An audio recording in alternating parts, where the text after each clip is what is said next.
దొండకాయ పచ్చడి తినాలనిపిస్తుంది అని చెప్పి నేను సురేష్కి చెప్తే దొండకాయల కోసం అని చెప్పి మొత్తం మార్కెట్ అంతా తిరిగాడు కానీ ఎక్కడ దొండకాయలు దొరకలేదంట. సో పాలకూర తీసుకొని వచ్చాడు లాస్ట్కి. నాకు అదైనా ఇష్టమే కదా అని చెప్పి. చలి ఇక్కడ ఘోరంగా ఉంది బెంగళూరులో, ఆల్మోస్ట్ లైక్ 10 అండ్ 11లో నడుస్తుంది ప్రెసెంట్. సో అందుకే కెటిల్ బయటికి తీసా హాట్ వాటర్ కోసం, నా కోసం పుల్కా చేసేసుకుంటున్నాను అనమాట.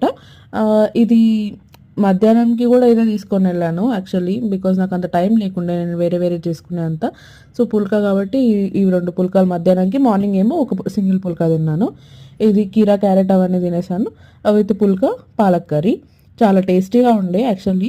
బట్ చిన్న చిన్న పుల్కాలు అంత ఫిల్లింగ్గా ఏమి ఉండవు. బట్ ఫస్ట్ ఆ కీరా క్యారెట్ అవన్నీ తినేస్తే ఫిల్లింగ్గా అనిపిస్తుంది.